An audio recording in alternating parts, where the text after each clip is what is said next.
إن الحمد لله. There's a assistant upstairs. So the thing happened is that I'm gonna. So I'm gonna. So do you wanna move back a little bit because oh no, yeah, push it forward.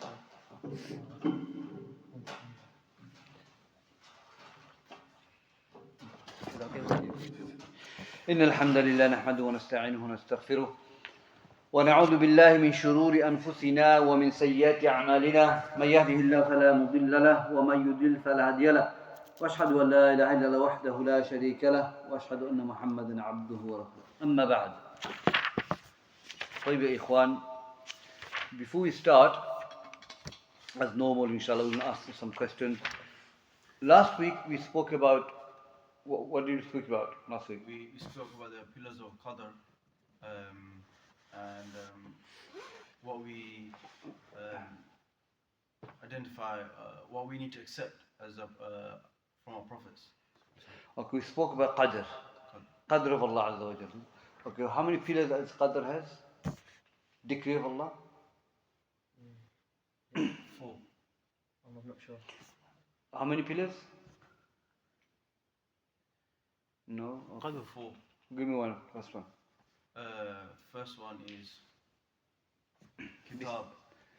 Okay, the first one is Kitaba, the decree of Allah. First, it's just in order, but okay, we're going to put them in order later on. So first, it's a Kitaba, it's writing. Second one is, this thing, you should memorize these things, okay? I don't want everyone should know these things. Not, I don't know, then, benefiting, okay? Kitaba, so first is al-ilm, knowledge of Allah Azza wa Jal. Okay, no one should be writing anything because you should be learning now. When you go home, write it. First, you have to learn that the qadr of Allah Azza wa Jal based on knowledge. That everything that happened in the heaven and the earth, Allah has knowledge of that. Ilm. Secondly, al-kitaba, writing.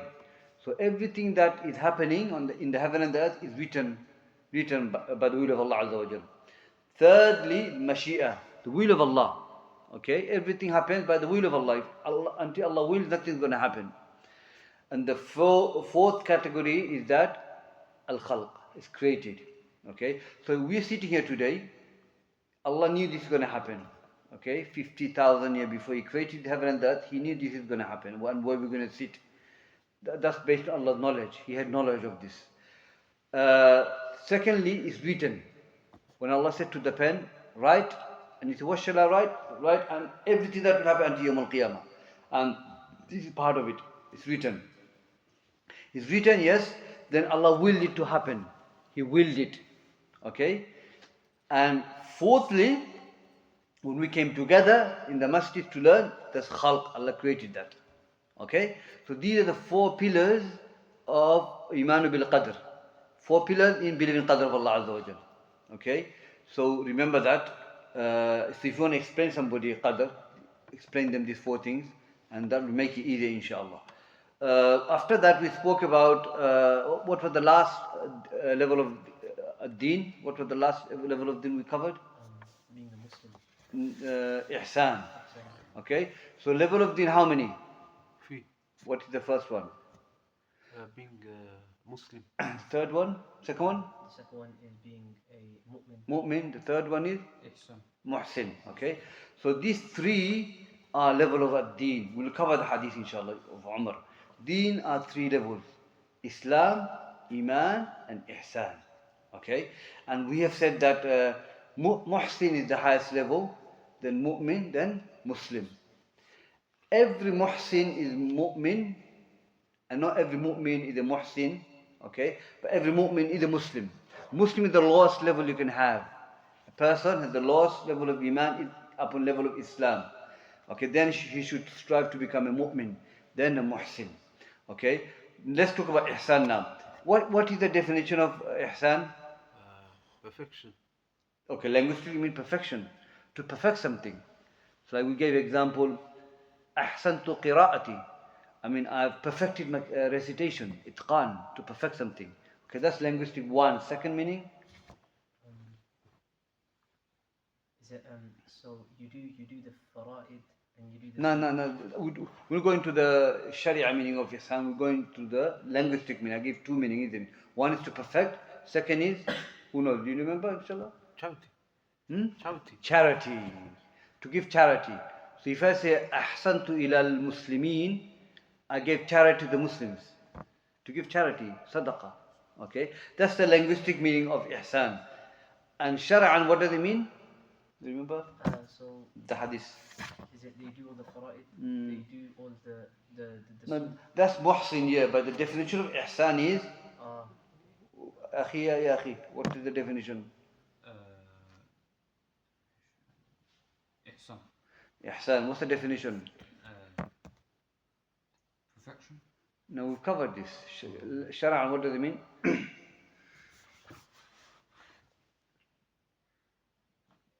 You don't do your homework, do you? You don't study at home.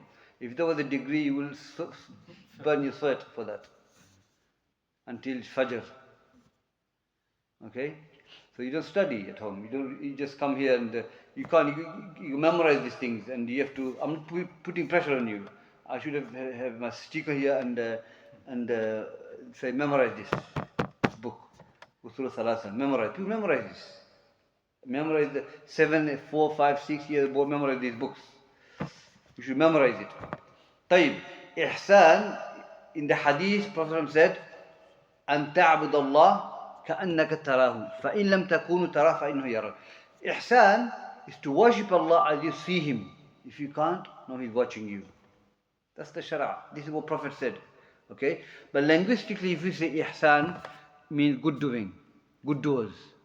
So if you smile at somebody, if you give somebody sadaqah, if you give somebody lift, if you treat somebody, it's ihsan, good deed. You show somebody how to go somewhere, so, this is ihsan. Okay? Helping somebody to read homework is ihsan. Okay, that's linguistic meaning. It has so many linguistic meaning. Carrying somebody shopping is ihsan. وَأَحْسِنُوا إِنَّ اللَّهَ يُحِبُّ الْمُحْسِنِينَ. Be a good doers. Do good deed. Allah loves those who do good deed. Okay? And that's a general, anything good deed. Okay? Anything. This is part of good ihsan. Good deed. We covered this. Ihsan with Allah and ihsan with the creation. What is ihsan with Allah? The one you just mentioned. Yeah. So is that you worship Allah with as you see Him. But if you don't see Him, He's watching you. He's watching you. That's ihsan with Allah. But ihsan with the slave, what is it? How can you do ihsan with the creation?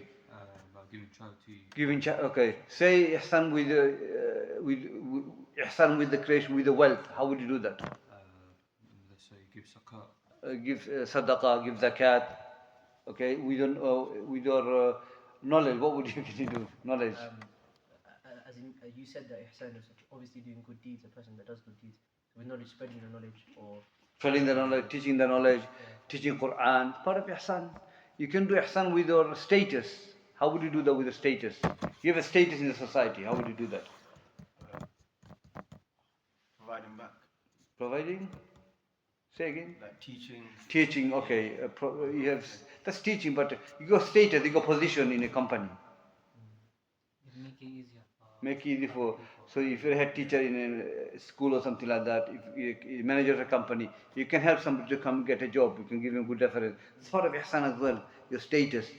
You imam of a masjid, you got position, you got status, you can say, okay, you can work in the masjid, I'll put a nice reference for you.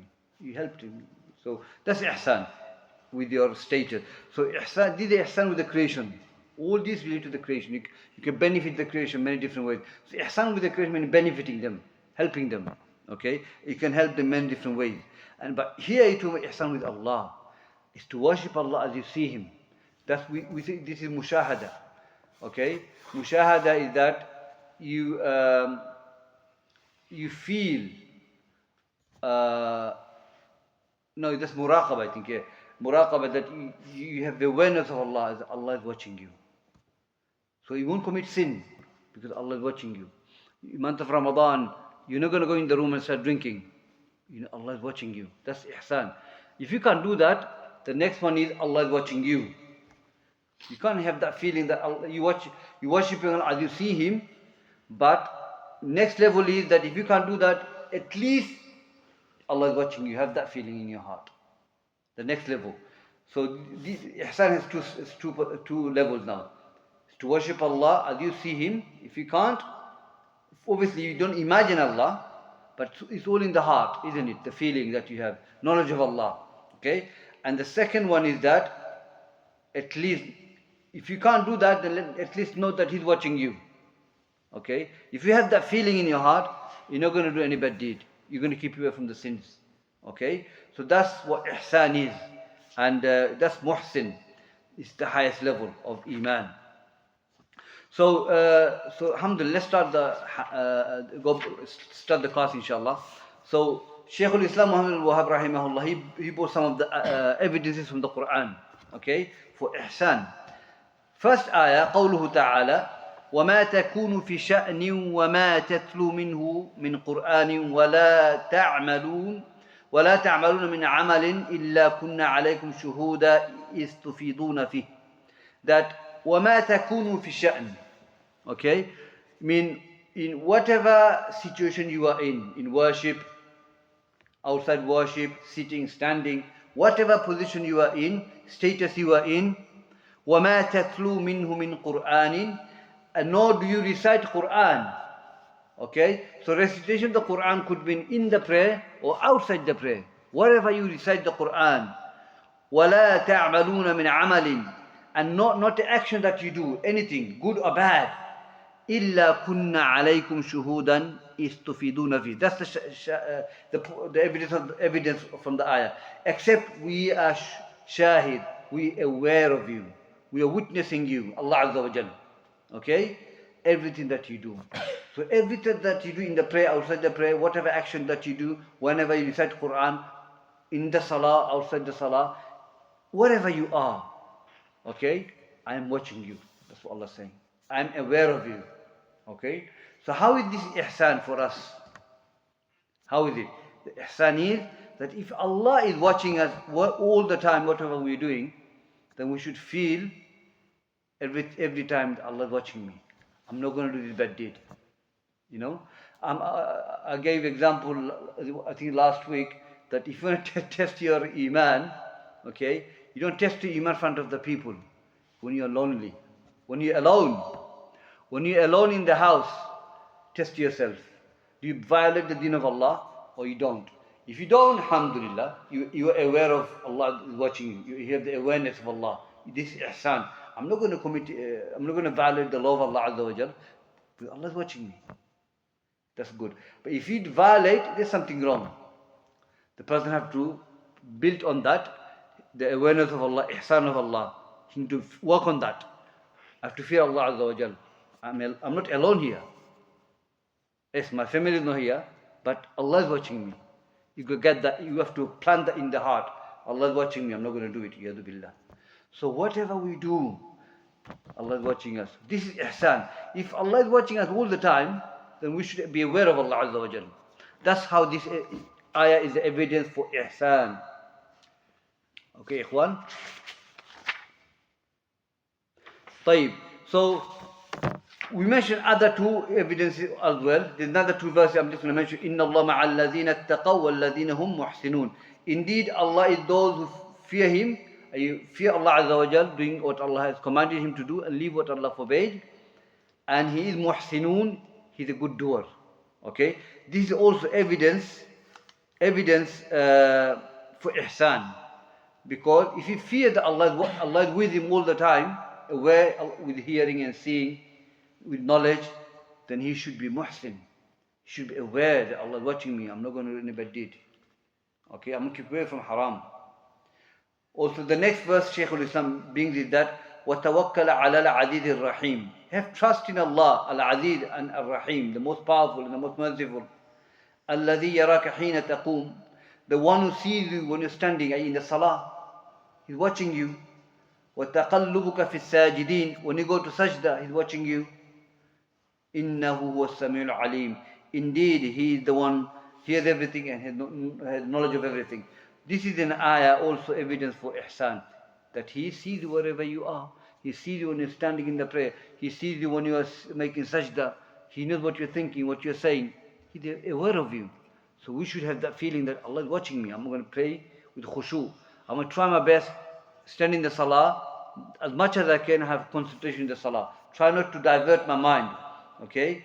We can't be 100% perfect. We can't pray like Prophet ﷺ, the companion, but we should try our best to have ihsan in the salah as much as we can. So these are the 3 ayat of the Quran Shaykhul-Islam Muhammad ibn Abdul-Wahhab brings, okay, to prove for ihsan. Now, وَالدَّلِيلُ مِنْ سُنَّةِ, now he's going to bring evidence from the sunnah of the Prophet ﷺ. Okay, sunnah of the Prophet ﷺ. Now what is the hadith? We covered this another lesson as well. So I'm going to read the hadith in Arabic and I'm going to try and translate it inshallah. Hadith عن جبريل مشهور, the famous hadith of Jibril. عن عمر بن الخطاب رضي الله عنه قال بينما نحن جلوس عند النبي صلى الله عليه وسلم إذ طلع علينا رجل شديد بياض الثياب شديد سواد الشعر. Let's take step by step. While we're sitting with the Prophet ﷺ, a man appeared, and he's extremely black, a white hair. He's extremely white in his dress and had a black hair. لا يرى عليه أثر السفر, and there was no status of a journey. You know, when you make a journey, you're tired, isn't it? You're sweating, you're dust. None of that. Okay? ولا يعرف منا أحدا. None of us knew him. None of the companion knew this person. When you're in a town, you know your people, isn't it? He's our neighbor, he's our neighbor. We know the person. They never knew this person.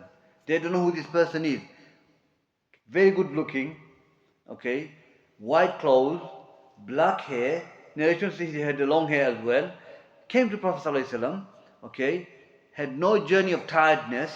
فَجَلَسَ إِلَى النَّبِي صلى الله عليه وسلم فَسَدَ رُكْبَتِهِ إِلَى رُكْبَتِهِ. He came and he sat, basically he put his knee with the knee of the Prophet ﷺ. وَوَضَعَ كَفَّيْهِ عَلَى فَخِذَيْهِ, and then he put his palm on his knee. Now this hadith, they say that, did he put on his knee or did he put on Prophet's knee? There are 2 possibilities. But there's another hadith says that, explain this bit, he says that, وَضَعَ فَخِذَيْهِ عَلَى فَخِذَيْ رَسُولِ اللَّهِ صلى الله عليه وسلم. Another hadith Ibn Hibban mentions that the Prophet صلى الله عليه وسلم, Jibril put his hand on the thigh of the Prophet صلى الله عليه وسلم. Okay? And also another hadith explains that this mentions about long hair, isn't it? Another hadith about he had a beard as well. Okay, narration talking about this. So different narrations. Now what do we learn from this? The ulama have said that this hadith, the first part of the hadith, what I've read, is an indication teaching us how to attend a class, how to seek knowledge from the shuyukh. So this hadith shows the adab of seeking knowledge, that when a person comes to seek knowledge, he should have good appearance. Okay, he should have good appearance, not come ugly and unclean and things like that. Should be tidy and everything. So this is the adab of seeking knowledge. That's the way we should come. And the way Jibril alayhi salam, he sat in front of the Prophet alayhi salam. This is how the students sit with the Shaykh. That's how it is. If you want to one, that's how they do it. So this is first part of the hadith shows the adab, manners of seeking knowledge. So Jibril alayhi salam, he came and he said, Ya Muhammad, Ya Muhammad. Now what is the adab of the scholars? Okay, when we have our teacher in front of us, we say, Ya Shaykh, isn't it? Ya Ustadh. We don't call him by his name, isn't it? Like you never call your dad by your name, never do that. You call your dad, isn't it? Or your mum, you can call your mum. You call her by your mum. No, you don't mention her name. Say Ya Amma or Ya Mum or mum or dad or something like that. Like this, when it comes to the ulama, you don't say his name. It's Ya Shaykh, Ya Ustadh. So Sahabas radiallahu anhu never ever called Prophet by his name. They call Ya Rasulullah, Ya Nabi Allah. So this man, they don't know who this man is. They will find out who at the end of the hadith. comes Ya Muhammad. They're shocked. They are shocked. So they're saying this man going against the ayah of the Quran.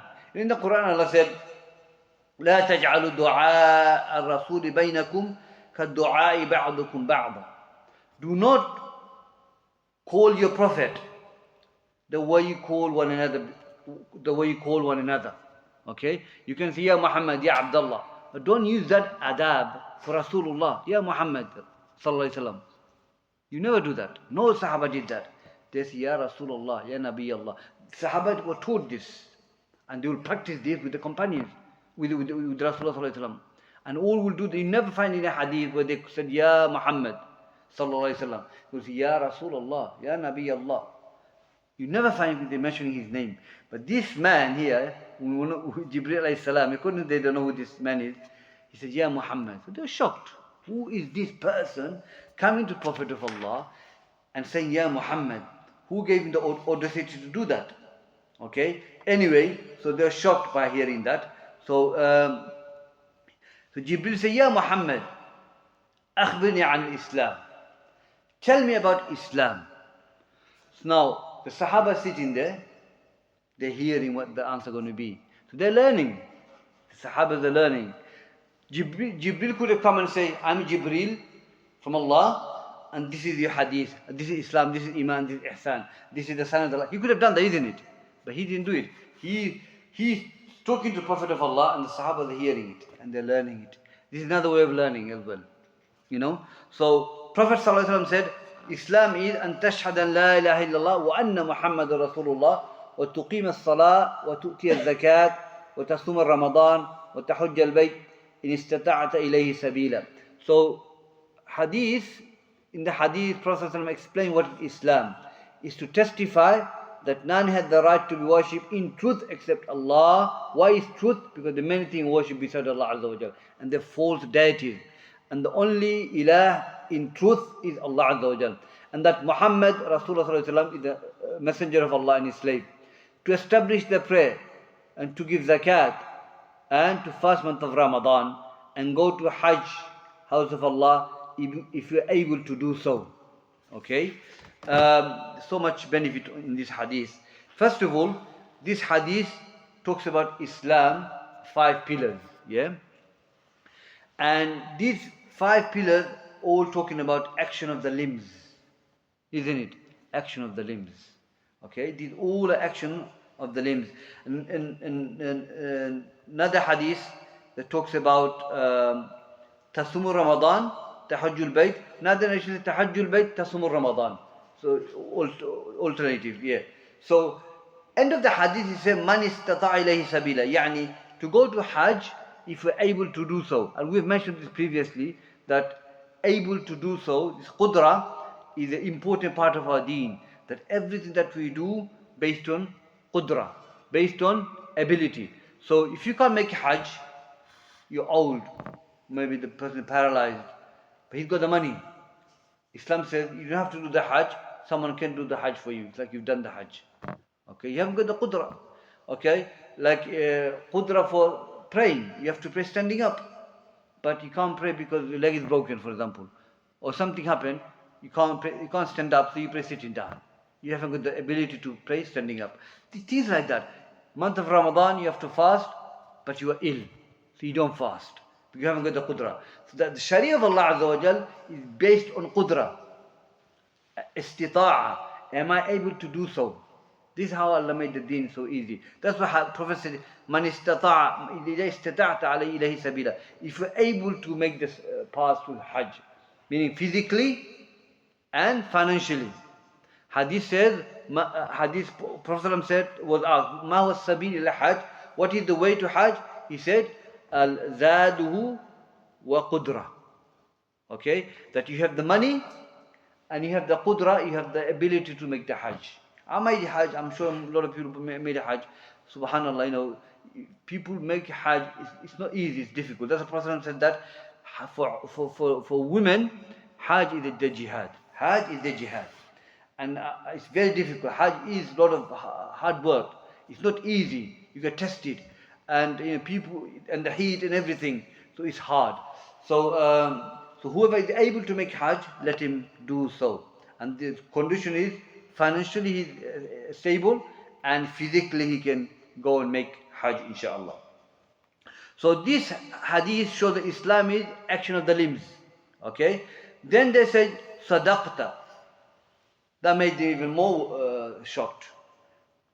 First he said, Ya Muhammad. Now he's saying, Sadaqta. Why is this man asking Muhammad sallallahu alaihi wasallam? And then he spoken the truth.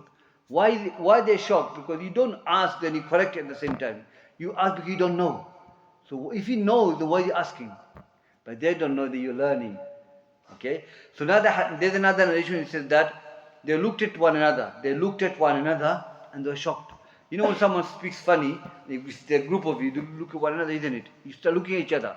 What is he talking about? It's like this. They're talking to they're looking at each other with the companions. What is he talking about? He's correcting the Prophet of Allah. Why is he asking them? They're shocked. Okay? They're shocked by it. So Jibril said, Sadaqta فَعَجِبْنَا لَهُ يَسْأَلُهُ يُصَدِّقُ. So we are shocked by it because he asks and he's correcting at the same time. Okay? Then Jibril said, فَأَخْبِرْنِي عَنِ الْإِيمَانِ. Tell me about Iman.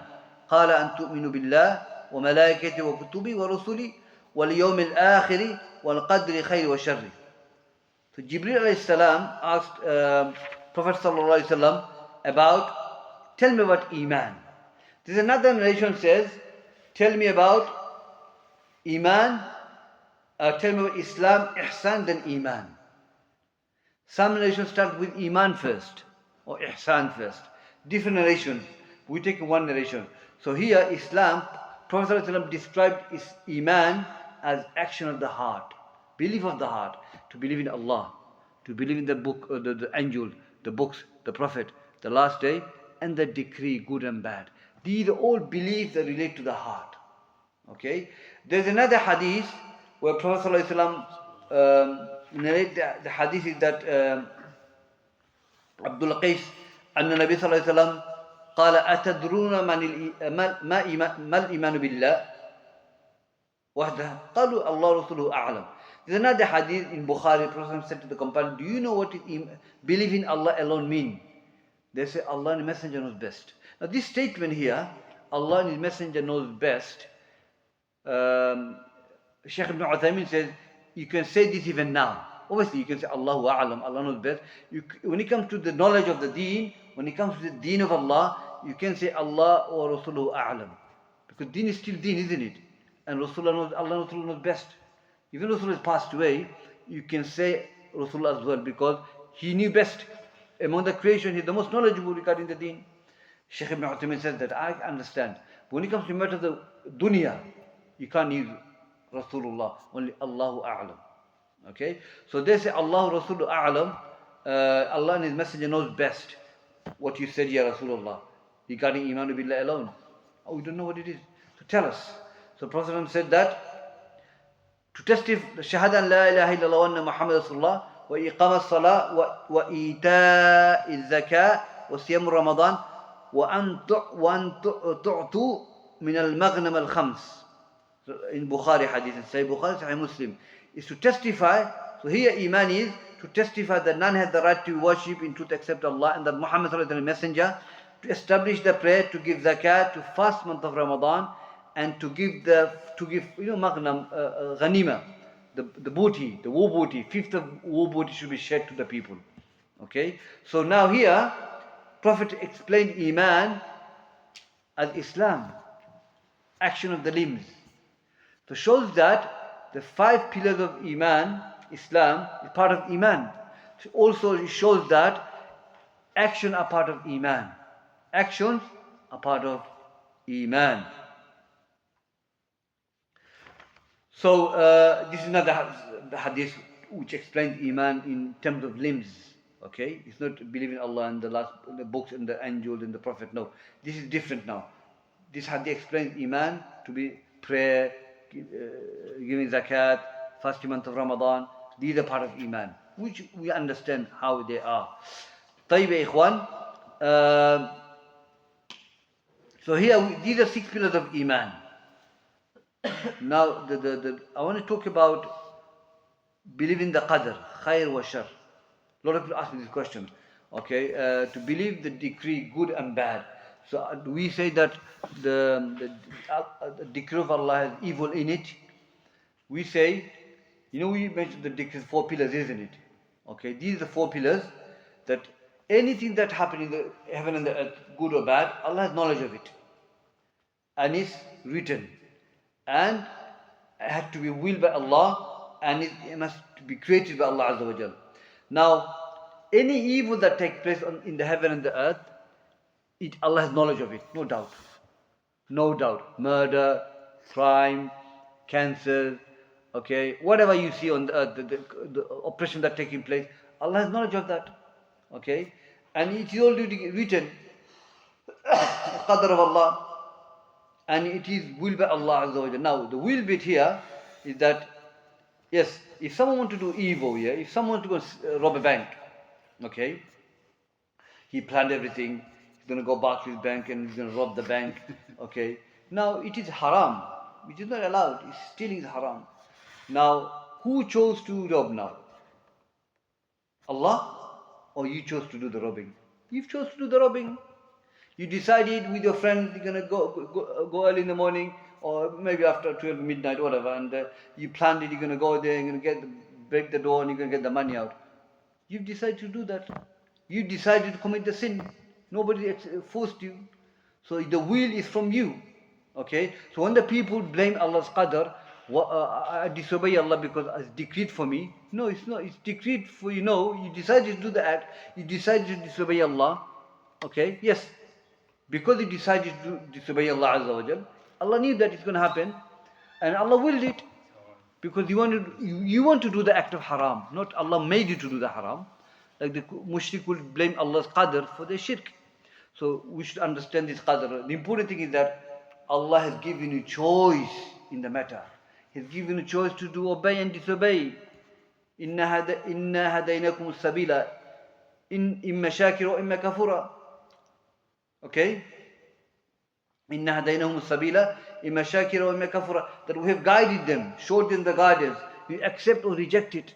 It's up to you. So when we say qadr, decree of Allah, good or bad, everything fall under these 4 pillars. Okay, good or bad have to happen by the will of Allah. It's not Allah wants good, bad for you. You've chosen to do the disobedience. Like for example, Iblis disobeyed Allah. He disobeyed Allah. He did not make sajda to Adam alayhi salam. Allah knew this is going to happen, and it is a decree of Allah. Allah did will it, but you have chosen, Iblis, Iblis, you decided not to make sajda to Adam alayhi salam. You've chose to do that. Allah had knowledge of it, yes, no doubt. And for you to say Allah had no knowledge of that, then it's kufr. So understand now, So remember, this is, the effect of the matter is that the qadr, good or bad, happened by the will of Allah. Allah has knowledge of that, but it's us we decide to do good or bad. We decide to obey, or we decide to disobey Allah Azza wa Jal. If someone wants to leave Islam, you decide to leave Islam, no one forced you. Okay? Like a brother asked one of the Shaykh in Birmingham conference, Shaykh, everything is by the decree of Allah Azza wa Jal. So he decreed. So he said, we rob you outside the masjid, the decree of Allah Azza wa Jal. You're not going to understand that, are you? Rob you and take all the money away, run away from you. And he said, what happened? He said, Allah decreed. But you're going to accept that, because you chose to do that. So anything in life, Allah, those who have intellect, they choose their action.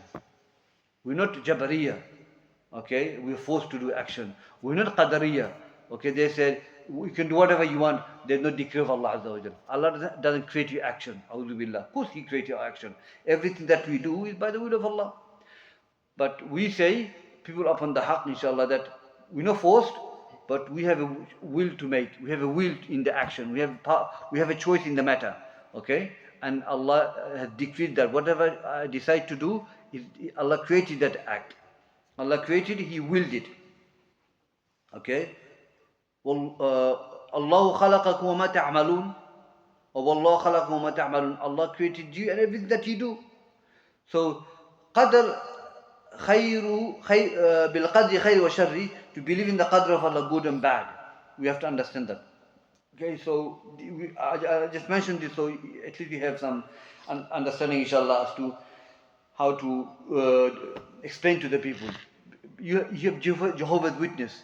They come to you. A lot of Muslims been stopped and they said, okay, you're a Muslim, yes. Do you think all this is happening by the will of Allah? Yes. So do you think Allah will evil? Allah is so bad, allowing all this to happen? If someone has no knowledge of Qadr, he will see, oh, actually you're right, I don't know. Is Allah evil? He's allowing all this to happen. Can you see that?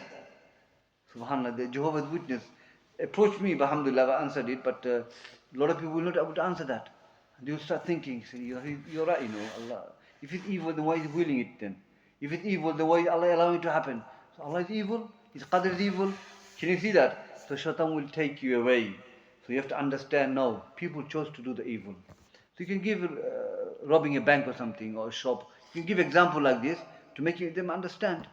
You've chose to rob the bank, you've chose to not to go to school, you chose not to revise your work, you've chose not to apply for the job, you've chose to, all this, you have chosen to do that, not God. But Allah knows this is going to happen because His ultimate knowledge, the knower of everything, He knows everything. It's going to happen, but that's the fact of the matter, that it's not what Allah knows, is He decided to do that. Whatever He decides, the Sahabas would say, look, Ya Rasulullah, if Allah knows who's going to go to heaven and hell, then what's the point of good deed? No, He said, no. Do good deed, that's written for you. Do good deed, then that's written for you. Subhanallah. Why you disobey Allah and say, Allah written that for me? We shouldn't be backward like this. We should learn Qadr of Allah and use the Qadr to worship Allah. Okay? Like Salaf would say, don't use Qadr for sin, disobeying Allah. Use Qadr when you are tested by Allah Azza wa Jal. So if you are tested with cancer and disease, Qadr of Allah. Okay? You go knock somebody out, blow somebody's head, Qadr of Allah. No, akhi, you can use that for that. You decide to do that. You kill somebody, you rob somebody, you sue somebody, beat somebody up, and you say Qadr of Allah. Now you can't, that's wrong. So for your sin, don't say Qadr of Allah. But for musibah, for trials and tribulations, Qadr of Allah. Understand? So this is, we should understand this inshallah. So just remember, you have a choice in the matter. We have a choice to obey Allah, disobey Allah. So after all that, Prophet ﷺ answered what is Iman. Then he said, what is Ihsan? He said, أن تعبد الله كأنك تراه فإن لم تكن تراه فإنه يراك. That Ihsan is to worship Allah as you see Him. If you can't see Him, no, He's watching you. And that's the definition, Islamic definition of Al-Ihsan. Then, continuing with the hadith, Jibril said, أخبرني عن الساعة. Tell me about the last hour. Now the last hour, we don't know when it's going to happen. And even the mushrikun would ask Prophet, يسألونك عن الساعة. Okay, oh Muhammad, they ask you about the last hour. Tell them the knowledge of last hour is with Allah. Okay, nobody knows when the actual day of judgment will start. Only Allah knows.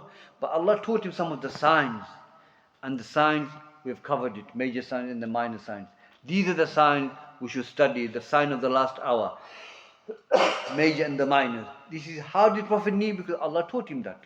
It's not the Prophet has knowledge of unseen. No. Allah taught him that. So, here the sign of the last hour, one of them is mentioned is that, actually here, the answer is, مَا الْمَسْئُولُ عَنْهَا بِأَعْلَمْ مَنِ السَّائِلِ. That the questioner, the one who's questioned doesn't know better than the questioner.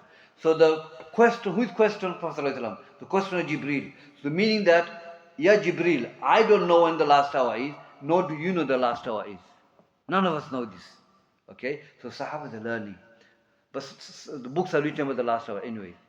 This talking about when the hour, the time. Nobody knows. Only Allah knows. Because the hadith of Prophet ﷺ is that the last hour, the hadith of Prophet ﷺ, he said that knowledge of last hour nobody knows except Allah. Okay, I'm just going to quote you the hadith.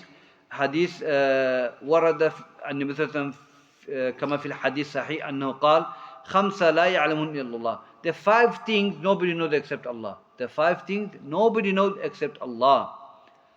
فذكر منها قيام الساعة. And from that he mentioned the last hour. Okay, the last hour. So the 5 of them mentioned, I'll bring the hadith next week. So the 5 things nobody has knowledge of it except Allah Azza wa Jal. Actually, in the Quran Allah mentions it.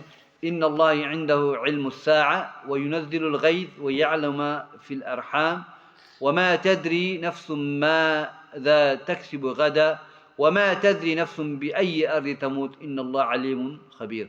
So this ayah talks about 5 signs which nobody knows except Allah. Okay? Allah said, indeed He is Allah, He has the knowledge of the last hour. Knowledge of the last hour. He has knowledge of when the rain will come.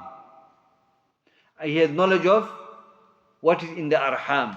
You know, in the arham is the rahim, is the womb of the mother. Nobody knows what's in there except Allah Azza wa Jalla. وَمَا تَدْرِي نَفْسٌ مَاذَا تَكْسِبُ غَدًا. Nobody knows what they're going to earn tomorrow. وَمَا تَدْرِي نَفْسٌ بِأَيِّ أَرْضٍ تَمُوتُ. Nobody knows which land he will die or pass away. Indeed, Allah Azza wa Jal is the knower, Alimun Khabir. Alim, Allah is the knower of everything outwardly. In outwardly, everything that is happening, Allah has knowledge of that. Al-Khabir is the knowledge of your innermost, your heart, what you're thinking in your heart. That's what Khabir means there.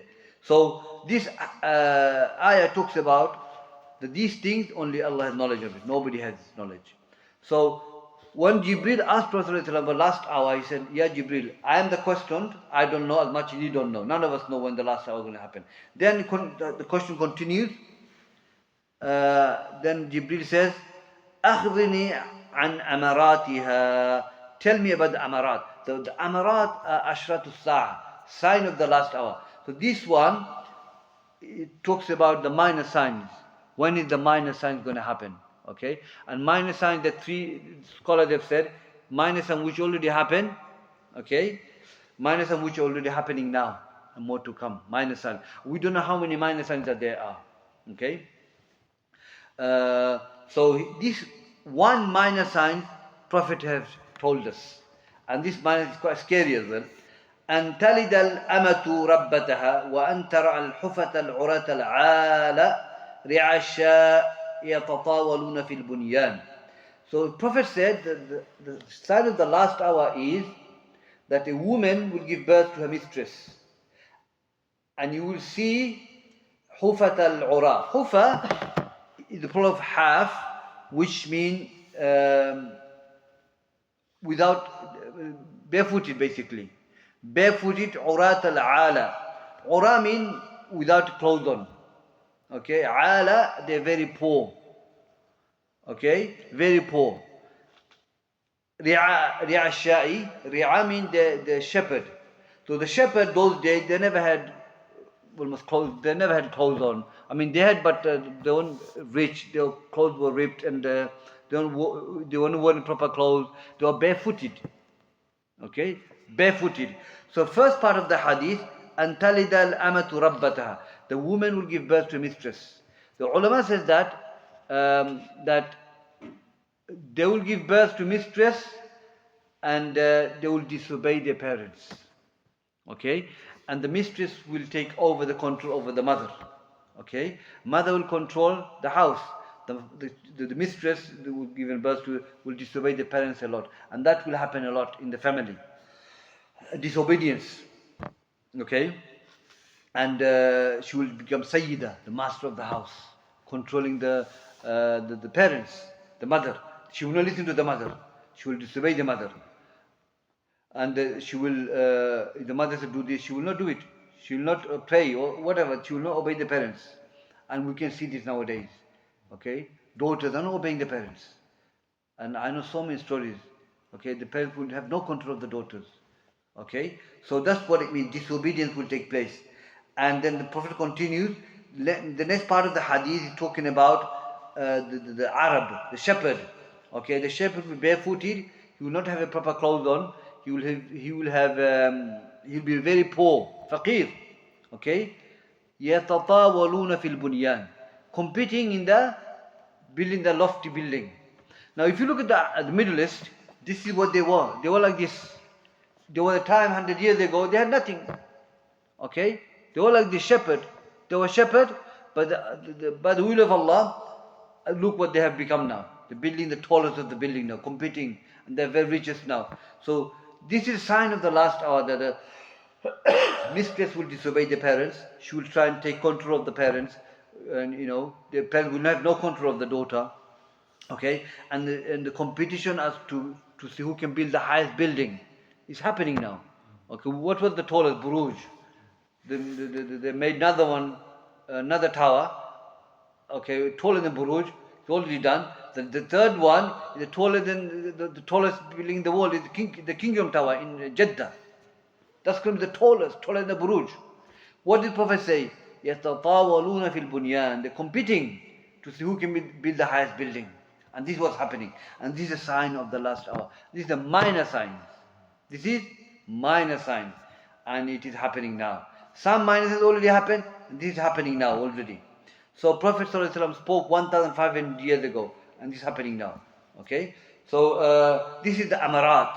This is the signs of the last hour. One of the signs. Obviously minor signs, there are many minor signs. And this is one of them. I think he mentioned this because it's very important. And this is very common in the society. And it's happening now. Subhanallah. So, Jibreel alayhi salam, he asked all these questions and he left. What the hadith say? فَمَضَى فَلِبَسْنَ مَلِيًّا He sat and for a while, and then he left.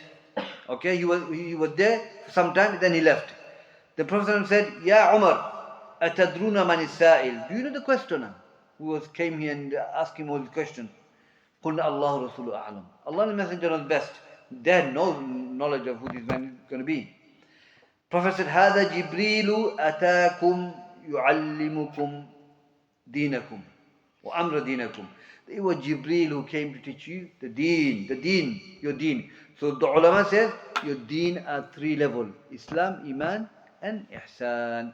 So that's a hadith of Jibreel, long hadith, where it explains the pillar of Islam, pillar of Iman, and they explain what is Ihsan, and he explains what is the Amarat, the signs of the last hour. And this is one of the signs the Prophet ﷺ has told us. So we have briefly went over the hadith, and that's what the hadith means.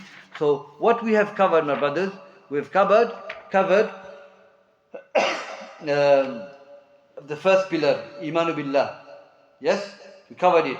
Tawakkul, Raghaba, Raja, wal Khawf, love, fear, hope. We covered all that. The first part of our deen, which is the believe in Allah. Then we covered the second was Iman, isn't it?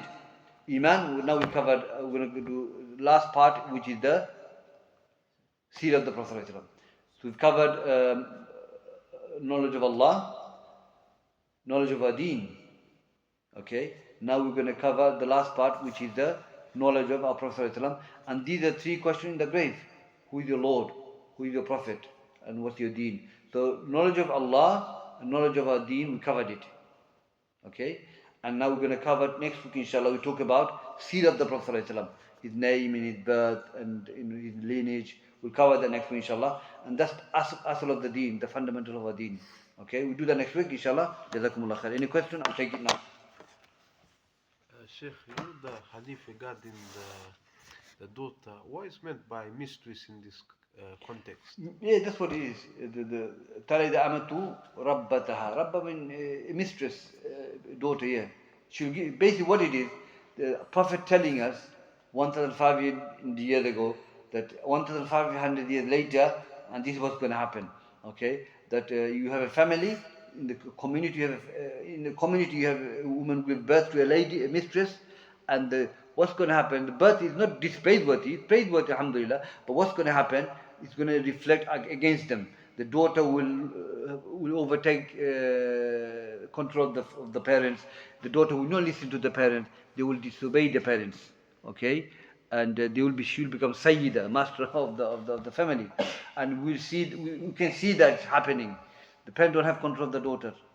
She's doing whatever she wants to do. You know. So this is one sign of the last hour. Yes, that's what it is. Yeah.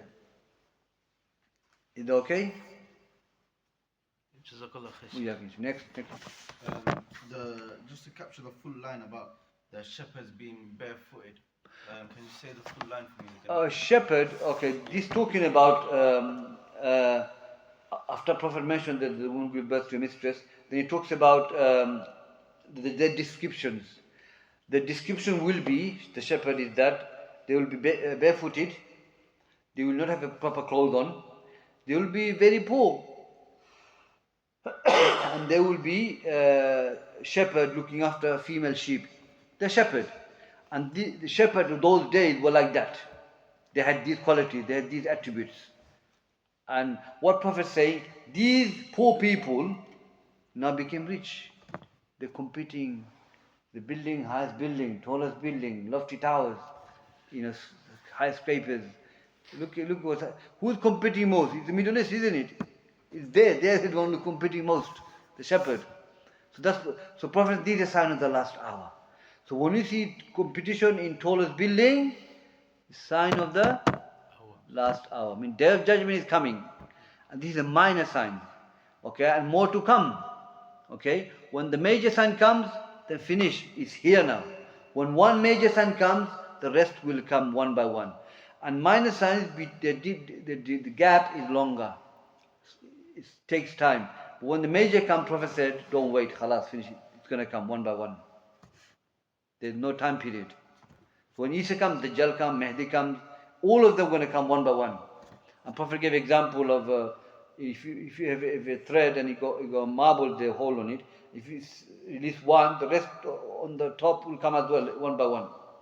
It's like that. So this is Rasulullah giving an example to indicate this sign of the. When you see this, your last sign of the last hour is here, Day of Judgment. That's what it is. Any more? Sheikh, you know the hadith regarding the gold that will be revealed in the Ufay, is that a minor sign or major sign? Which one? The gold that will be revealed in the Euphrates River. the river. That's not major sign. No. So major sign, Prophet mentioned specifically what a major sign is. What is the major sign? When the Sahaba were talking in the masjid, okay, and they're talking about the Prophet. What are you talking about? We're talking about the Day of Judgment, And Prophet, the last Day of Judgment will not happen until these 10 major signs happens. And the 10 major signs are coming. I'm not giving order. Scholars said in order, it's very difficult to say in order because different nations are different format. Okay, coming of Isa, coming of Dajjal, coming of Mahdi. Okay, the beast, the smoke, the fire. Okay, sun rises from the west. Okay, 7. We've got 3 more left. I can't remember the last 3 now. No, Dajjal, we mentioned Dajjal. Ya'juj and Ma'juj. Anyway, the 10 of them, the 10 signs of the major, 10 major signs, the 2 more left. I can't recall now. So these are major signs. When they happen, basically Day of Judgment is here. So Prophet specifically mentioned the major signs. Yeah. And so inshallah, this is minor sign, what we have mentioned now. So if there's no more questions, inshallah, we'll leave it here. Next week, we'll go to Ma'rifatul Nabi sallallahu alaihi wasallam, knowledge of Rasulullah sallallahu alaihi wasallam, inshallah. Okay? Jazakumullah khair. Assalamu alaikum. Wa alaykum salam.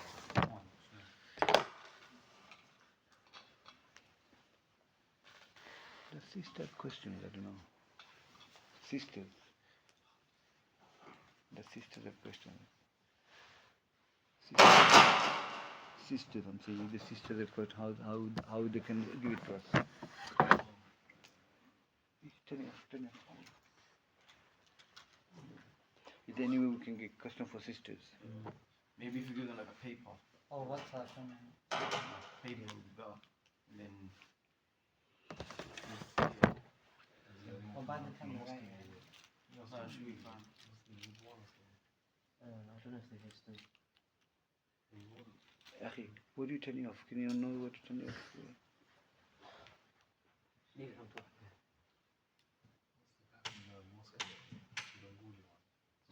Well,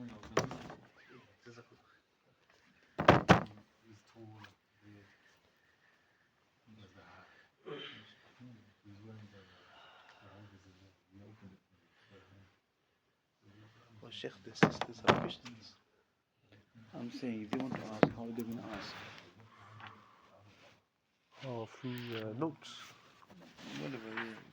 If they had paper, they would have asked, write the question down.